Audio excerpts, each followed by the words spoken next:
Meow, Huples cat and Becky. The other thing is, when do we lighten up? I mean, I think we're going to lighten up soon in various parts of Canada. I think we're going to lighten up in various parts of the world, and then we'll close down again.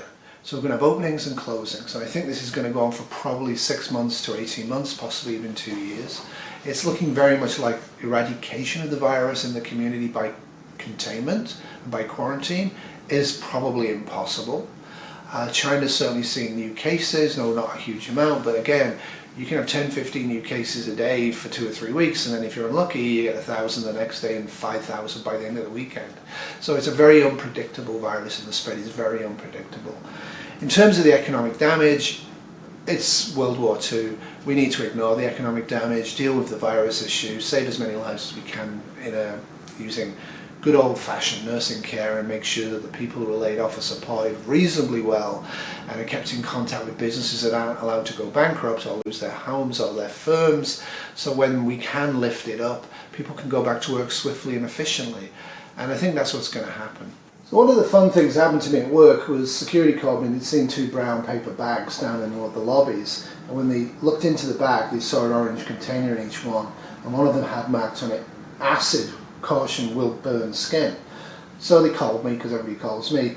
So I went and got one of the COVID face shields and a mask and double gloves and a gown, and I went down and looked at it, and it turned out they were 24-hour urine containers.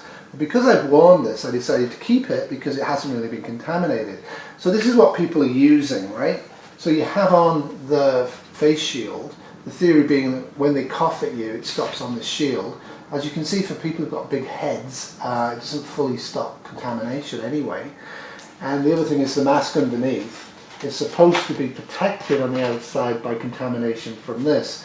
And that's good for droplet spread. Unfortunately, there is definitive evidence that COVID-19 disease is spread by aerosol as well as droplets. So the droplet comes at you and stops. Okay, so this is sort of effective for that. But if it's at all airborne, even slightly airborne, when you breathe in, the air is sucked in this way, right? So you're still going to have mass contamination. You will have less mass contamination by using these. Now, we've been told these are not in short supply. I'd be interested to see what happens with that. Certainly we are reusing as much stuff as we can at work. Certainly a lot of people are actually now looking at creative ways of maintaining their own personal supply of gloves and stuff like that. So we haven't ran out of anything. We came very, very close to running out of N95s. Now the right-wing Premier of Alberta, Jason Kenney, a man I find personally revolting. I hate him. I don't like his social programs, I don't like his stance on homosexuality or immigrants or any of that stuff. I'm sorry, I don't like the guy. I also think he's really, really corrupt.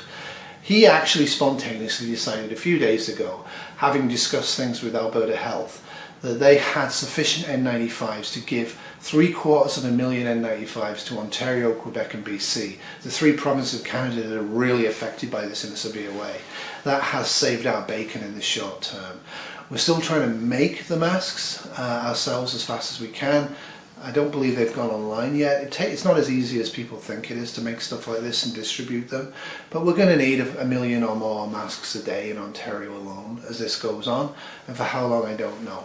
So I was chatting to one of the heads of infection prevention and control on the phone at work about a psychiatric patient who's PUI. You know, people think about these as the elderly. No, young kids can get it, and then what do you do if they're crazy, right? So obviously the nurses in psych want to put on the COVID unit, right? Everybody wants that. Ooh, get rid of them. We're not doing that. We are holding patients where they are on their unit. So we actually have COVID PUI and COVID positive on multiple floors of the hospital, and they have to single room them and use precautions. We're not just cratering them into the COVID areas. The COVID areas are mostly for emerge or for ICU transfer. So that's how we're dealing with it internally. And one of the things we're now doing, I've been doing for about a week, is that when you are admitted as a PUI from emerge, which means you might have it, but we don't know for sure you have, but we want to do a swab and isolate you, and then the swab comes back negative, we move you out of the COVID unit. However, I think this is a really interesting thing we're doing. I don't know if anybody else is doing this. We're then, as far as we can, single rooming them and protecting them and treating them as a droplet infection for a period of time, until IPNC is convinced, no, they don't have a symptomatic COVID-19 disease. And I think that's a really good idea. The other thing we're doing, and it was announced I think a couple of days ago, is all high-risk healthcare workers in my hospital are going to be actually now tested for COVID-19 disease to try and find out just how much of this disease is asymptomatic. And I do apologise for the wind noise. We are having a storm starting.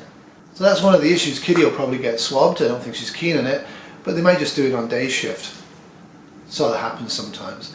I probably won't get swabbed even though I'm like all over the hospital. That's one of the reasons I wanted N95s for me and Kitty, not just to be utterly selfish because I don't want to die from this, but the reason is that both of us, in terms of what we do at work, her as a rapid response nurse and me as a shift management, is I'm actually in a lot of different areas, talking to a lot of people, often in stressful situations for them and sometimes for me.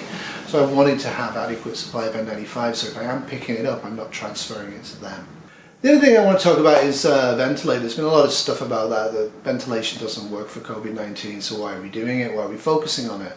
Well, it's quite simple. A lot of people who are making videos are absolutely dumb and have no clinical background and don't know what they're talking about, and they've read a report and they don't understand it, but they transmit it to other people and it sounds reasonable and everybody goes, that backs up my biases, so I agree. Ventilators are approximately, we think, 70% of COVID-19 patients put on ventilators die, okay? So why are we putting them on ventilators? Because 30% of them don't. But if you don't understand what a ventilator is, you don't get the bigger picture. The bigger picture here is that if you're not put on a ventilator, you die. The only reason we put people on ventilators is to stop them from literally dying right now. That's why we do it. And the reason we put COVID-19 early on ventilators, not late on a ventilator, is because we don't really want to use BiPAP and CPAP and high flow oxygen to try and prevent them to ending up on a ventilator, because if we do that as our oxygenation fails, we're aerosoling it in the room. So when your oxygen level gets really high and you're having difficulty breathing, we're going to put the airway tube in. Big plastic tube goes into here, down there, highly uncomfortable. Anyway, so if we don't do that, they're going to die, right? So that's why we're doing it. So if your mortality rate can be reduced by 30%, is that not worth doing? The other thing we're doing is we don't have death panels, and we don't have, we're not removing ventilators from people as yet. If it gets bad enough, we probably will do versions of them. We won't want to, but we may have to. If you have 3 ventilators and 10 people in emerge are going to die right now in the next 20 minutes without being put on a ventilator, you can only put 3 of them on. There's a lot of talk about putting 6 people on a ventilator or 2 people on a ventilator, using one ventilator to ventilate different people. The problem with that is it actually makes the nursing care and the respiratory care much more complicated, and you also need to have them very much sedated, and there's lots of issues there. One of the other things that has come up with ventilators is initially we were just trying to get ventilators. So a ventilator blows air in, holds it in, lets them breathe it out, okay? You can do things with a ventilator to make it easier to breathe in and easier to breathe out, or both, or neither, or you can increase the pressure flow and the length and all of this stuff. You can do all this fancy stuff with modern ventilators, but initially we just wanted to have box ventilators to shove the air in, right? Boom, boom, boom, give them 12 breaths a minute, 20 breaths a minute, with oxygen, stop them from having death from respiratory failure. Turns out that the ARDS complexion of COVID-19 means that we need complex ventilation. Again, that's not great news for survival for most people, because complex ventilation is incredibly difficult both to set up and to manage. So that's one of the other issues. These are really, really sick patients. And as and when I will get into the mechanics of what we're doing at work in terms of looking after the patients, we're getting a reasonable handle on it and what we're doing. And I think that's going to be an ongoing process. We're going to learn as we go along. We're not testing the malaria drug, we are testing high-dose HIV drugs. I don't have any faith in them. The only thing that's going to cure this is a vaccine. The only thing that will cure it if we can't get a vaccine, and to get a vaccine, I'm sorry, it's not guaranteed that we will. There's a lot of positive yay vaccine, we need to produce it now before we test it. Vaccines are notoriously difficult to work efficiently or even well in coronavirus disorders, incredibly difficult.